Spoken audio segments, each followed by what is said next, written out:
In the last weeks of the war, Patton received a field report so small it should have disappeared into a filing tray. A German farmer had fed an American convoy for 3 days, no order, no request, no receipt. Patton read the last sentence twice. Then he looked up at his quartermaster and asked one question. What did the man lose? Late March 1945. The convoy had rolled into a narrow farm lane west of the Rhine with 14 trucks, 2 half-tracks, 1 fuel carrier, and enough mechanical trouble to stop the whole column cold. A cracked axle had started it. A failed clutch made it worse. By dusk, the repair crew knew the truth. They were not leaving that night. Maybe not the next one either. 72 American soldiers were now stranded in a German farmyard, surrounded by damp fields, broken hedges, and barns that had already survived more war than any building should have to survive. The farmhouse belonged to a 66-year-old man named Matthias Vogel. He had owned the land since before the First War. He had buried one son in the paperwork of the Eastern Front, and another in a letter that arrived months after Stalingrad. His wife had died during the winter after the coal ran out and the doctors stopped coming that far into the countryside. 2 farmhands still lived on the place, older men named Emil and Oskar. They had not been paid in months, but they stayed because the farm was the only home left to any of them. When the Americans arrived, Vogel did not greet them. He did not shout. He did not offer a hand. He did not ask what they wanted. He stood near the barn door in a dark wool coat, watched soldiers climb under vehicles with frozen fingers, then turned and went back inside. The men noticed. Some of them thought he was afraid. Some thought he hated them. A few thought he was deciding whether to report them to someone who no longer had the power to come. But Vogel was doing something else. He was counting. How many men? How many mess tins? How many mouths were in his yard? At first light, Emil and Oskar came out of the side door carrying baskets, not weapons, bread, dense rye loaves wrapped in cloth, a sack of boiled potatoes, 2 crocks of pickled vegetables, and a kettle of coffee so black, it looked like it had been made for the dead and the living together. The soldiers did not understand. No officer had asked for it. No interpreter had arranged it. No local official had delivered it. It simply appeared at the edge of the convoy. One of the mechanics looked at the food and asked whether it was safe. The staff sergeant in charge, Frank Latham, stared at the old farmhands for a moment, then looked toward the farmhouse window. Vogel was standing behind the glass. He gave no signal. He only watched. So Latham did the practical thing. He told the men to eat. The same thing happened the next morning, and again the morning after that. By then the soldiers had stopped treating the food like a miracle and started treating it like a fact of the farmyard. Bread at daybreak, potatoes before noon, coffee whenever the kitchen fire was strong enough. Nobody called it generosity out loud. That would have made it too difficult to receive. They only nodded when Emil and Oskar arrived, and the farmhands nodded back. The war had made language smaller. A basket could say more than a speech. On the 3rd afternoon, the repair team finally got the convoy moving again. The fuel carrier coughed back to life. The half-tracks dragged themselves out of the mud. The last truck rolled forward with a sound like metal refusing to die. Before they left, Staff Sergeant Latham walked to the farmhouse door. Vogel opened it. Latham could not speak enough German to say what he meant, so he removed his glove, touched 2 fingers to his chest, and said the one word every soldier in Europe learned sooner or later: Danke. Vogel nodded once. Then he pointed toward the farm gate and said something Latham did not understand. Emil translated from behind him. He asked that you close it after the last truck. So they did. Latham wrote the incident into his convoy report that night. Not because regulations demanded it. They did not. Not because he expected anyone important to care. He did not. He wrote it because 72 men had eaten for 3 days from a farm that had almost nothing left, and the paper trail of the war had room for fuel, tires, ammunition, and bridge damage. It should have room for bread. 3 days later, that report landed on Patton's desk. Most commanders would have read it as color, a small human note, a morale detail, a line to remember and then forget. Patton did not forget it. He read the convoy section. Then he read the farm section again.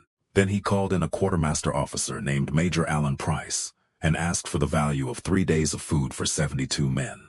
Price began to answer the way quartermasters were trained to answer. Army ration equivalent, standard replacement rate, approximate issue cost. Patton cut him off. No, not what it costs us. What it cost him. That was a different calculation. A harder one. Bread was not just bread on that farm. It was flour that could not be replaced easily. It was potatoes lifted from winter storage. It was vegetables that had been preserved for men who still had to plant spring fields with tired bodies and failing tools. It was coffee in a country where coffee had become less a drink than a memory. Price was told to use local market values, Not army values, not ration values, not a number convenient to headquarters. He was to find the closest fair price for what Vogel had actually given up, and he was to bring back a precise figure. It took him longer than expected. He checked with a military government clerk, then with a regional supply officer, then with a civilian commodities man who understood what food was worth in that district after 6 years of war. When Price returned, he placed the number in front of Patton. It was higher than the army ration table would have allowed. Patton approved it without changing a digit. Then he added one more order. The money was not to be mailed. It was not to be handed to a mayor. It was not to be left with a local committee. It was not to vanish into some office that could turn gratitude into paperwork. An American officer would deliver it in person. The officer would explain, in German, what the payment was for, and if Vogel refused the envelope, the officer would leave it on the kitchen table and walk out. Kindness did not erase debt, not in Patton's army, not that week. A young lieutenant named Robert Keller was given the assignment because he spoke German well enough to be understood, without sounding like a phrase book. Before the war, Keller had worked for a shipping firm in Milwaukee, where German invoices and dockside arguments had taught him more useful vocabulary than school ever had. He drove to the farm in a jeep with the envelope inside his coat. The road was still soft from thaw. The hedges were torn by vehicles. The farm gate was closed. Vogel opened the door and said nothing. He looked at the lieutenant's uniform, then at the envelope, then back at the lieutenant's face. Keller began carefully. He explained that the American convoy had reported the food provided by the farm.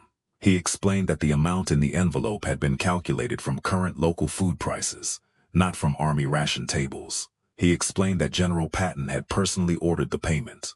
And he explained the last part exactly as he had been told. The payment was not a reward. It was compensation for goods given, for stores reduced, for a debt the army would not pretend had disappeared because the giver had been decent. Vogel listened without interrupting. His face did not soften.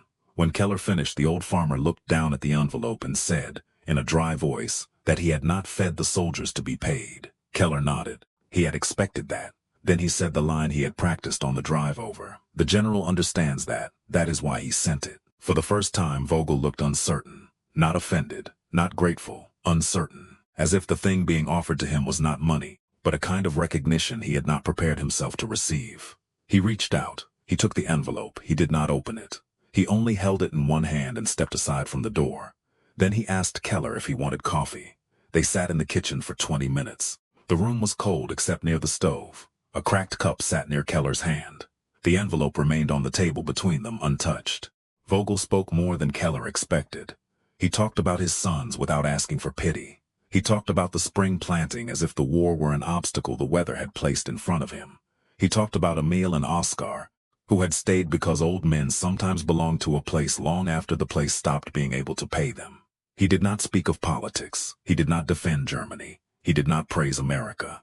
He simply described what it was to keep a farm alive when the country around it had become machinery for losing sons. Keller listened, and when his German failed, silence did the work. When the lieutenant stood to leave, Vogel walked him to the door. At the threshold, the farmer did something he had not done when the convoy sergeant thanked him. He extended his hand. Keller shook it, not dramatically, not like a scene meant for history. Just one rough hand closing around another for a second, then letting go. Keller reported the delivery complete that evening. His verbal summary was only a few sentences. The farmer accepted the envelope. The farmer offered coffee. The farmer shook my hand. That last detail had no military value. But it was the truest part of the report. Patton never made a speech about it. He did not turn the farmer into a symbol. He did not announce the payment as proof of American virtue. He did not record the moment as one of the great decisions of the campaign. In the scale of 1945, it was almost nothing. No bridge captured, no town taken, no battle won. Just an old farmer, a broken convoy, 72 hungry men, and an envelope left in the right hands before the army moved on. Years later, the farm appeared in a local post-war history. Vogel was remembered as a hard man. Not cruel, not warm. Hard in the way winter makes wood hard. Neighbors said he rarely spoke about the Americans. When he did, he said only that they had been cold, that they had needed feeding, and that they had closed the gate when they left. He never mentioned the envelope. The payment surfaced only in supply records, a line item, a notation, a precise figure attached to bread, potatoes, preserved vegetables, and coffee. That was how the story survived, not as legend, as accounting, and maybe that was the point. War makes armies enormous. It teaches men to think in columns, divisions, tonnage, fuel allotments, casualty lists, maps, objectives, and miles gained before dark. A farmer can disappear inside numbers like that. So can a loaf of bread. So can the dignity of a man who gives food to soldiers wearing the uniform of an invading army. Not because he has forgotten what war took from him, but because hunger was standing in his yard. Patton's order did not undo any of that. It did not return Vogel's sons. It did not repair the farm. It did not make occupation simple or clean. But it did one thing with absolute clarity. It refused to let the army call a poor man's sacrifice free. Vogel fed the soldiers because they were hungry. Patton paid him because hunger was not a receipt. And in a country stripped down by war, dignity was sometimes no larger than an envelope on a kitchen table.